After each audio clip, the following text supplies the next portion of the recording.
This is the Greg Bedard Patriots Podcast with Nick Cattles. Somebody's back from vacation. Somebody is back from charting Chris Sale pitches on Twitter. Oh, my goodness. 93, 95, 96, 93, 92.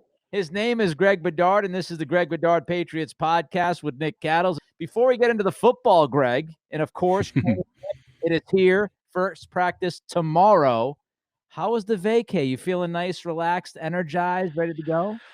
I was right up until I had to wake up this morning and get Bill Belichick grunting at me at 8:30 in the morning. So, it's made for a long day. There'll be plenty of those. But, it was great. And I tell you the truth, I forgot about the Chris Sale thing till you mentioned it. And we might as well give our listeners a little Chris Sale update.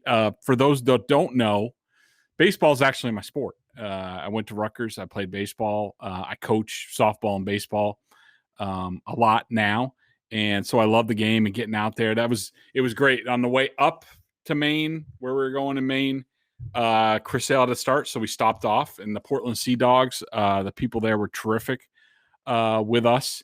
And the family got to enjoy the game. I got to work a little bit. Saw Sale. I thought he was sensational in his first start. I mean, he was untouchable. Everything was working for him. His second start, Nick, I will say, and afterwards, he just thought that he was missing over the middle of the plate, which I guess could be expected. And it's his second start. So coming back from Tommy John. So not everything's going to be, not everything's going to be an upward trajectory when that happens. And so, I will say, as a Red Sox fan in my core, I was a little cautioned by the second start because there were a couple times in that, and if people aren't familiar, so he cruised through the first two innings, 13 pitches, 9 strikes each time. Third inning, he gives up a double, wall ball, a home run, a wall ball double. The home run was over the left center field scoreboard there at Hadlock Field, and they hit him around hard. Other than a bunt single, they were all hit hard. And the thing that concerned me a little bit, and I want to see how he bounces back in Worcester on Saturday. I will not be there for that, but I'm sure I'll find some way to watch it.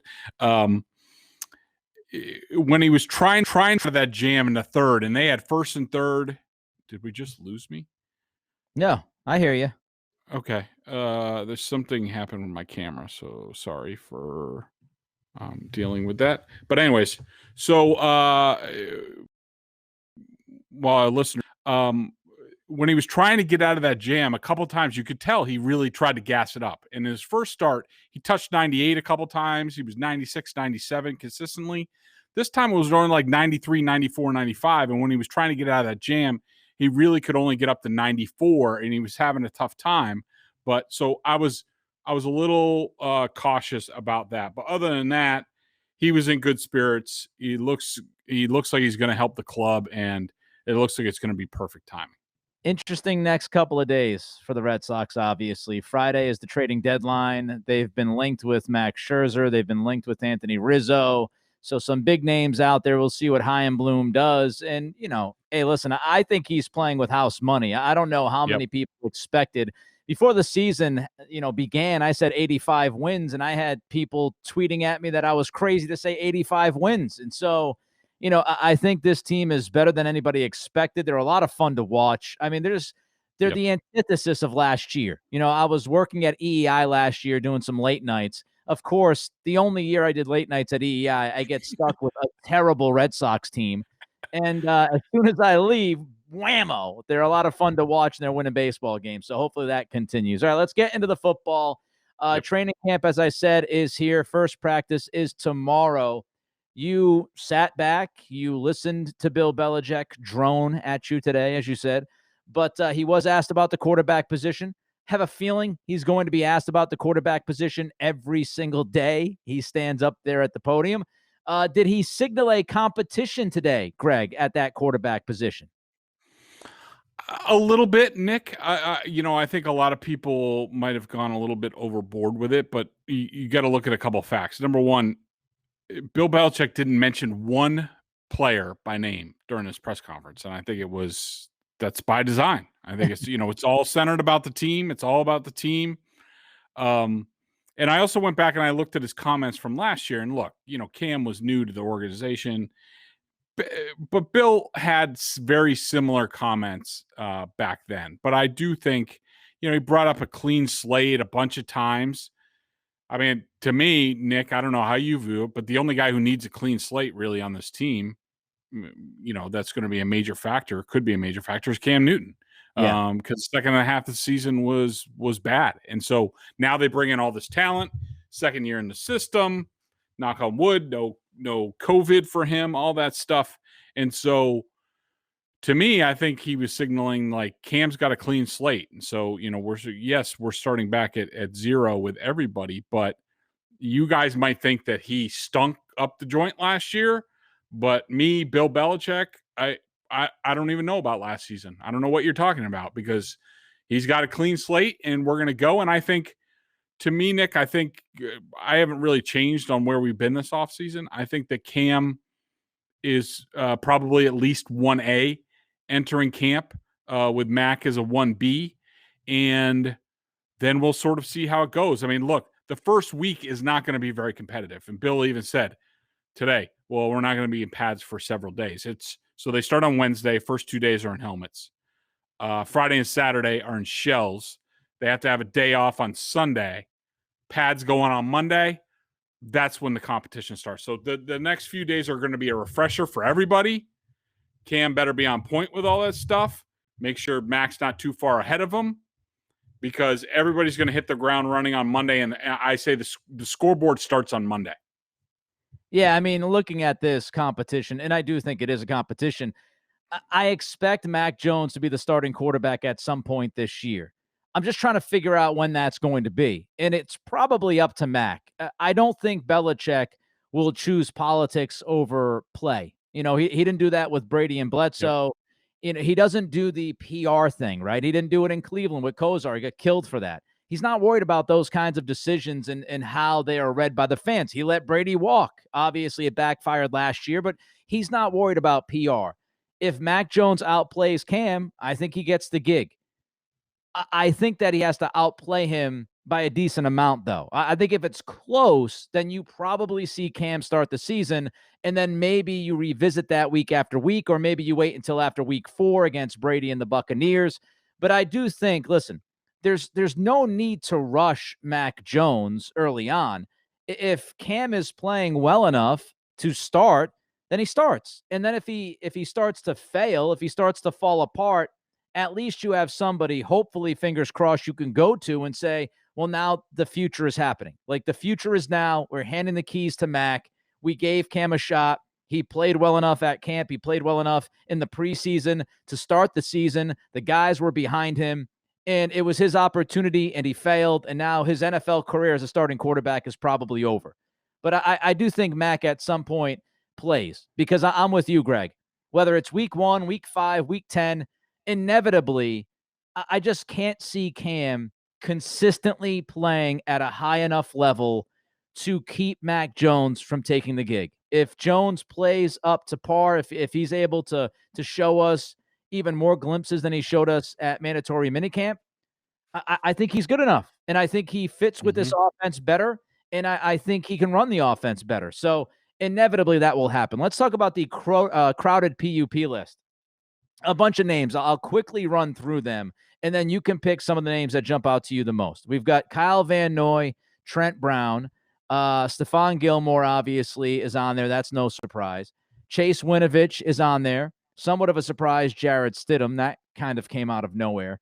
Byron Cowart, you had said beforehand when we went over the defensive roster, this is a pretty important camp for him, and he's trying to stay on here. Linebacker Terez Hall, Dalton Keene, linebacker Brandon King, and then Devin Asiasi, due to COVID. According to reports, Asiasi is fully vaccinated. The reason why we bring that up is because it actually makes a difference. Because he's fully vaccinated, he doesn't have to sit around for 10 days. If he gets negative tests, I think it's back-to-back days he can come back, which is gigantic for him. I mean, when I first saw this, I said, oh, man, if he's out 10 days, what the hell? That's not what you need for him. But because he's fully vaxxed and he's got, again, reportedly minor symptoms, Hopefully he's back sooner rather than later. You start and run with it. You let me know which ones jump out to you the most and why, Greg. Okay, so let's start with the ones, Kyle Van Noy and Trent Brown. And so to me, seeing that they came on late today. So today, to let people know, Tuesday, people report to the Patriots. They go through physicals, all that stuff. So maybe they didn't pass their physical. The conditioning run is also on this day. Okay. And so to me, that signifies that they might not have passed their conditioning. Now, I'm not saying that happened, and I don't know anything about that, but that's normally the way things work in the NFL. Is that if you're added late, it means either they caught something on the physical or you failed your conditioning run.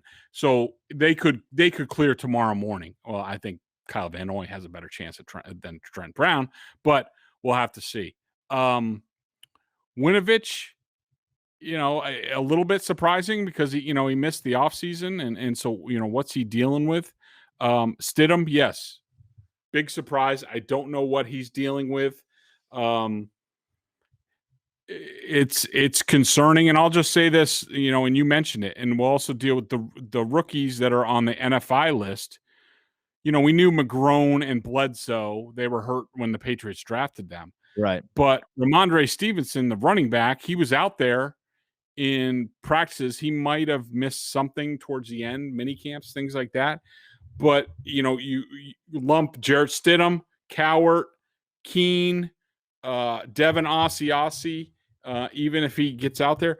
When young guys miss practices, I don't care if it's 1 or 2 or 3 or what have you, it's bad and it's not good. It's hard, especially for rookies. It's very hard for them to make up that ground. And so I'm concerned.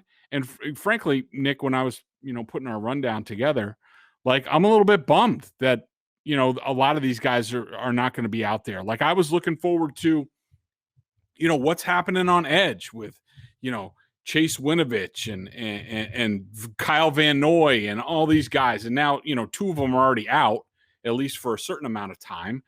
Byron Cowart's, I think, in a roster battle on the interior. And so he can't lose ground. Devin Asiasi, we talked about it. I thought he showed some promise in the spring. And so I was looking forward to him sort of asserting himself and maybe grabbing that number 3 tight end spot.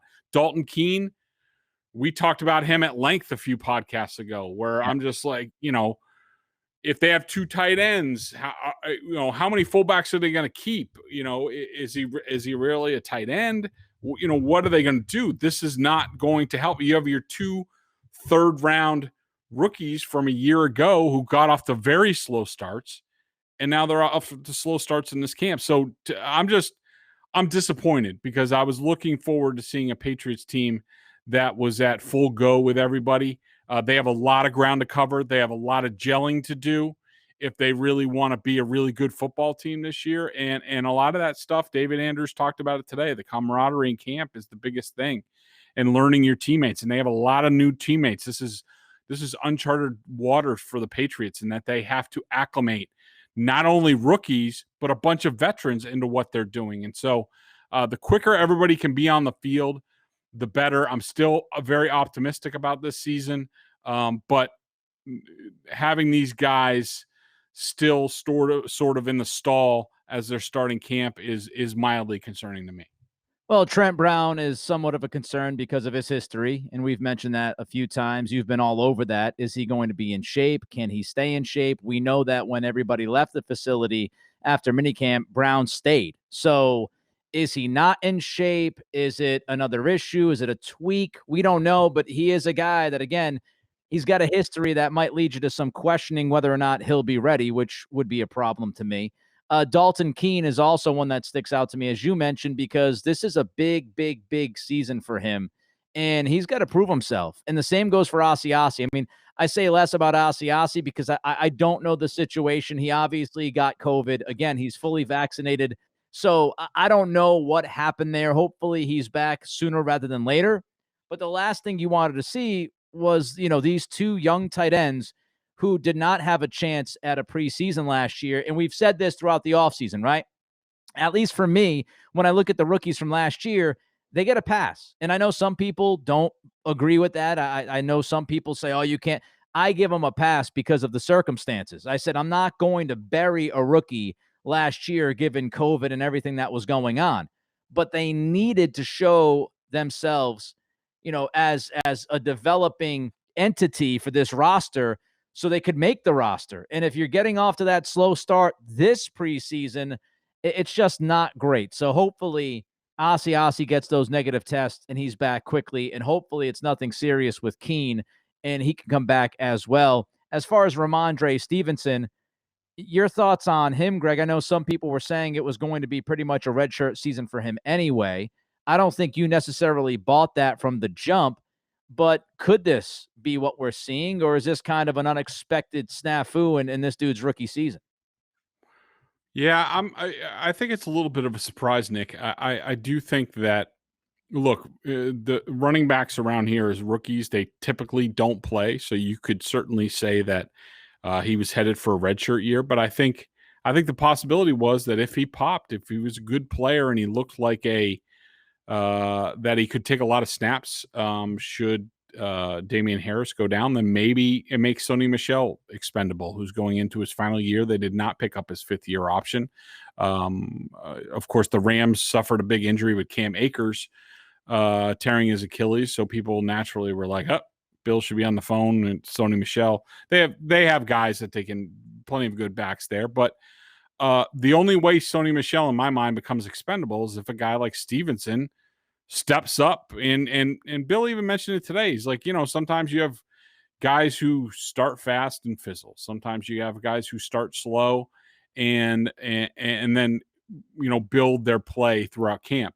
And you have other guys who, especially at a running back position, I know traditionally it hasn't hit quickly here, but in a lot of other places, running backs don't have a problem playing early. And so right. I think the possibility was there that he could step up, earn some time, and possibly get the Patriots thinking about trading Sony Michel and getting an asset for that. But, if this lingers, past a week, I think it's going to be tough for him to do much of anything this year.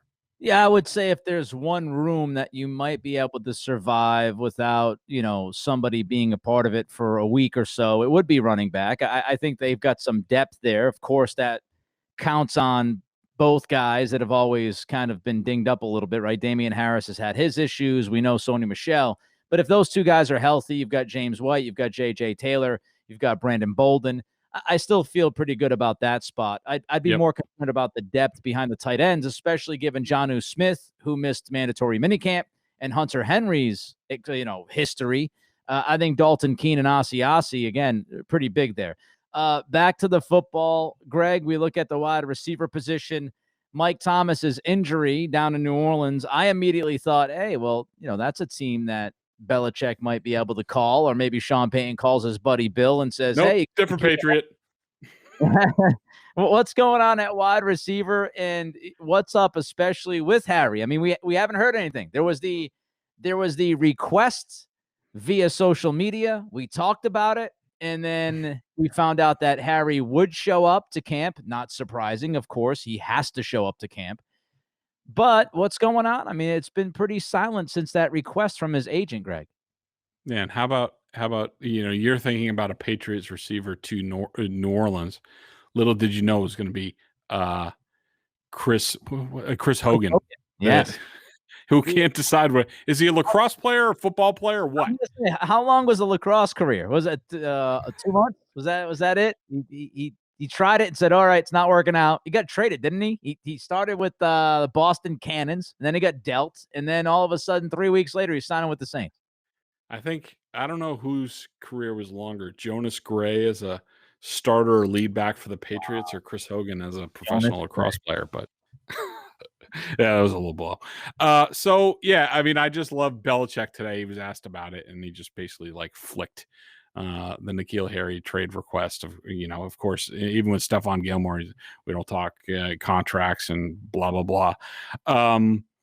Look, I think wide receiver is a very interesting group in camp. I mean, not only do you have the newcomers in Aguilar and Bourne trying to see what they have, where they fit, how they're going to get on the field with two tight ends that we assume are going to be out there a lot.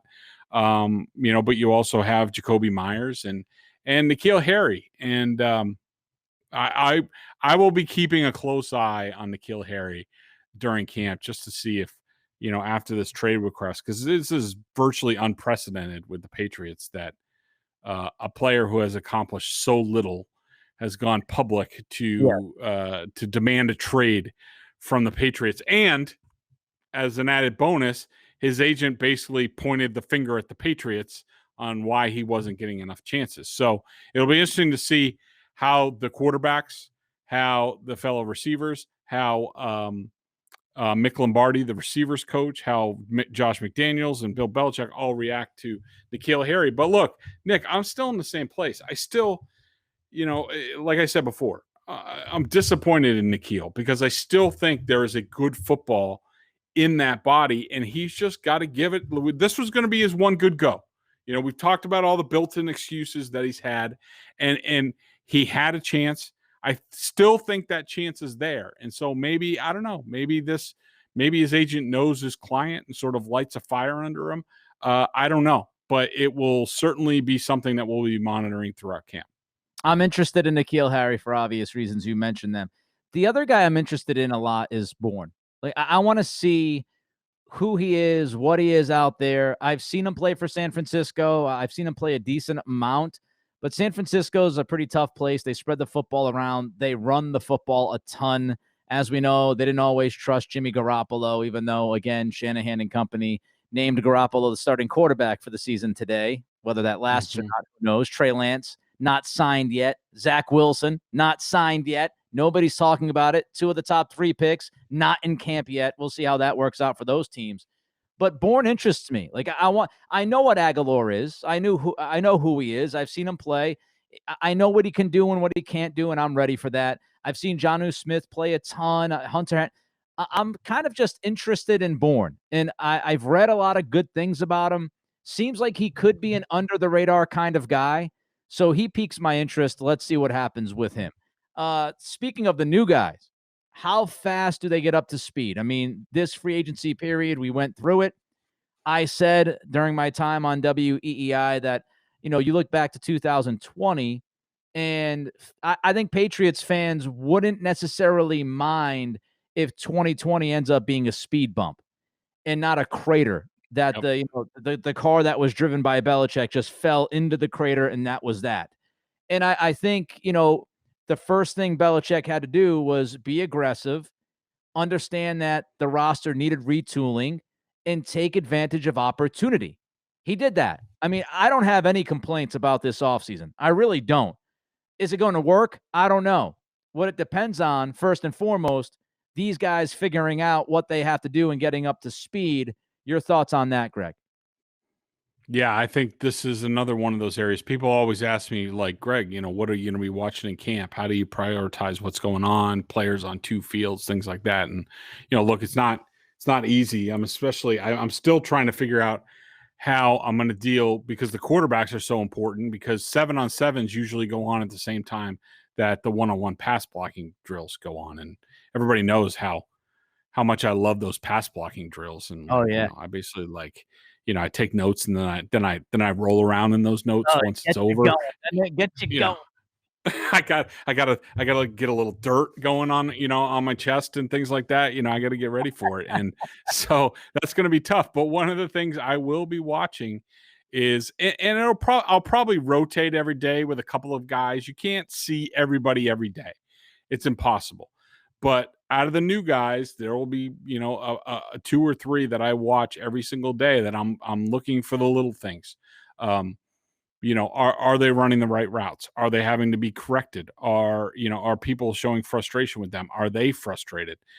Because like I said before, this is unprecedented with the Patriots, that they have such an influx of talent, and a lot of it, we've seen in years past, Nick, where the Patriots, they'll bring in a handful of veteran players to plug the gap. And look, that's how the dynasty basically started with a lot of those guys with the Patriots that they brought in, a lot of journeymen and veterans, but they've never brought in this high priced talent, but also young talent. These are guys that are not in their prime. They're not on the downside of their career.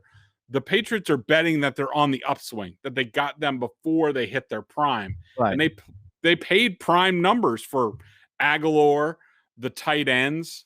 We know about Trent Brown and there's some other guys, but Judon. These guys are vital. Yeah, Judon, great one, Nick.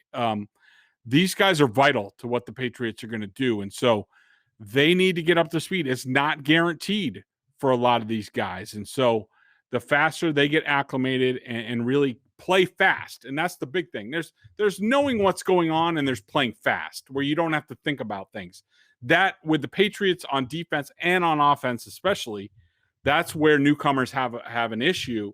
And so that's what I'll be watching to see. All right, this guy is now playing fast. Now they can start doing some things with player X. And so that's going to be a huge key in this camp. All right, up next, let's go to special teams.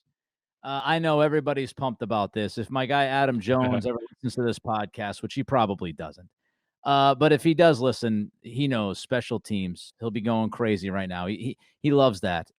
Kicking competition. Now, Nick Folk was unfreaking believable last year, especially given the expectations. I don't know if any of us expected Folk to be a Folk legend when he's out there kicking bombs and one of the highlights of the 2020 season was Nick Folk. Is there a kicking competition? Is your guy Quinn Nordine making some noise? What's going on?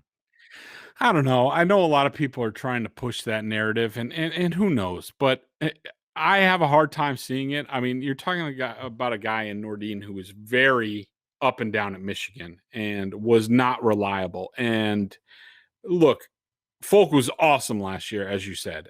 I did not think that he had a great offseason when he was there, and I think he only came to the mini camp, which probably didn't go over great with Belichick. But I have a hard time just in one offseason. All of a sudden, Quinn Nordine fixes everything that ailed him up in Ann Arbor, and suddenly is, Greg the Leg or Sebastian Janikowski or what have you. All of a sudden, like I have a hard time seeing that, and I have a harder time seeing Bill Belichick with Nick. Let's face it, this team, just like last year, is going to have a very small margin of error in every game. Like until maybe the second half of the season, I have a hard time seeing them blowing anybody out. And so everything is going to count. Bill loves special teams. I have a hard time seeing him going with a guy with a nuclear weapon for a right leg. But you're not sure where it's going to go. And so I have a hard time seeing that, but who knows? We'll see. I mean, this is something we would probably talk more in depth about midway through camp. We talked about the running back position. I know you had a note about the crowded backfield. Anything else to add to that, or we're good? I would just say in something we've talked about before, the James White, JJ Taylor dynamic. I think that JJ Taylor is a guy who, if I had to pick one guy on offense who's going to pop in this camp, I think it's going to be Taylor. And what does that mean? How does he fit into the crowded backfield? What does that mean for James White, who's on a pretty modest one-year deal here, who did not have much action on the free agent market? Could JJ Taylor supplant James White? I don't think it's out of the realm of possibility. It's unlikely. James White struggled last season. He struggled in the offseason. If that continues, I think that's something to monitor.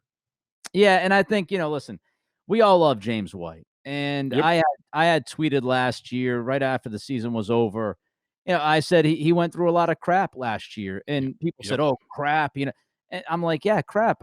And I know some people thought it was me being, lacking heart. That wasn't the point. I mean, when you go through stuff, when you go through trauma and tragedy and all, I say stuff, right? I say another word for it. But if I'm talking to my buddy and, he's gone through a lot over the last year, I'll say, man, you went through a lot of ish, you went, And so that's kind of what happened with James White. He went through a lot of stuff last year, a lot of tough stuff, a lot of, losing his dad, and his mom was in bad shape for a while in the hospital, and on the field, he didn't perform. And you have to imagine that some of that had to do with some of the things that were going on with him. And there was this thought that maybe he goes back down to Florida, closer to his mom, and, maybe stays with family. And so I know people, we have an attachment. I have an attachment if you've watched this team long enough. And, again, we all love James White. He always says the right things, and he's a good interview. He's a thoughtful guy. He seems like a really good guy. But Belichick, as we know, this isn't about who's the best guy, who the nicest guy is. And on the field, you grade who James White was last year. You don't think about, personally how it affects him as much as you try to fight that. It is what it is, as Bill would say. And last year he was not the same James White, and he did not have a good minicamp. And I think if he looks the same during the next several weeks, I would not be surprised if White is gone. And I think people have to try to, as hard as it is, draw that line. You got to draw that hard line between personal and professional. And Belichick's got one job, and that's to get the best 53 guys. And if he doesn't see it from White, and he thinks White, we know this, running backs, happens all the time. If White has fallen off a cliff, Bill's going to be the guy to know. And I would not be surprised if Taylor does take White. I would hope that White makes it, again, because he's come up so huge in the biggest of moments, including when he should have won the MVP at the Super Bowl years ago. But if it's it, it's it. That's the nature of that position, man. It's really, really tough. BostonSportsJournal.com member question of the day. Check them out over at BSJ. $39.99 on the annual plan. Top-notch analysis of all the Boston pro sports. And if you're a Pats junkie, which if you're listening to this, you are, a membership at BSJ gives you access to a ton of video analysis that Bedard does on the coach's film and direct access to him in weekly chats. Greg, an interesting story over the past week or so as the NFL continues to deal with COVID and the vaccination rates and all of that. We saw Cole Popovich, offensive line coach, one of two, be let go by the organization. And according to reports, it had everything to do with him not being vaccinated. How big of a loss is Popovich, Greg? Well, at first, I didn't think it was much of a loss. And that's really where I am at the end of the day, mostly because, so Carmen Brasillo, from what I know, he was the main offensive line coach last year. Popovich it was his first year as an NFL offensive line coach. Same as Carmen. But Carmen had a longer history. He was at Youngstown State as the offensive line coach for a long time. Played at Duquesne. Long history of coaching the position. Popovich did it some. He was also a college offensive lineman. But Carmen was really the more senior guy from what I've been able to understand about the situation. And Popovich also, he had been like sort of a low-level Patriots assistant. He had been at Minot State. That's where he came from before he came to the Patriots, when he was just a coaching assistant, then assistant running backs coach. So in my mind, Brasillo was the main offensive line coach. But look, these guys worked well together last year to sort of make up for Dante Scarnecchia's retirement, to the point where we really didn't even talk about it, because the line was really good last year and dealing with a lot of stuff, from different injuries, Marcus Cannon not being there, Andrews having some issues here and there. And they were able to get, what's the rookie's name? Who was the rookie last year? It's slipping my mind. The offensive lineman. Owenu? Good job. Yeah.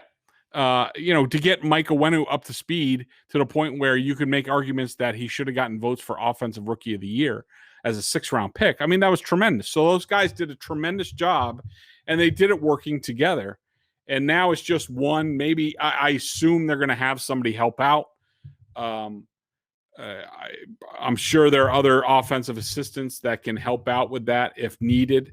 So it's not great. And then I heard David Andrews today talk about, he was asked about the change, and he said something along the lines of, I've had 3 offensive line coaches since I've been here.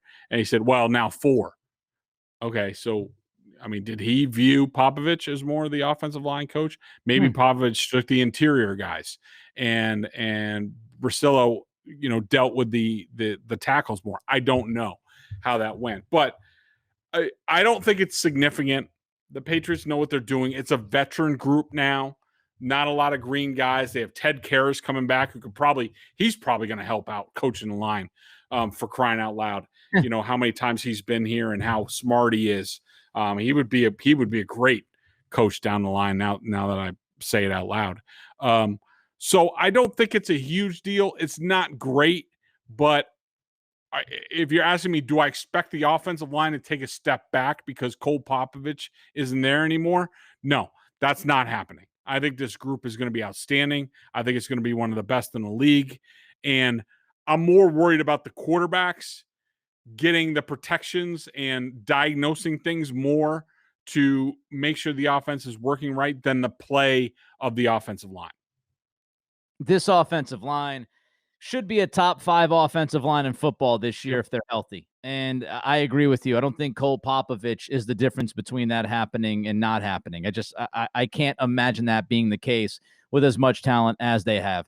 We're all excited for it. Training camp is here. It is official. My guy Bedard will be all over it. We'll be all over it. It's the Greg Bedard Patriots Podcast with Nick Cattles.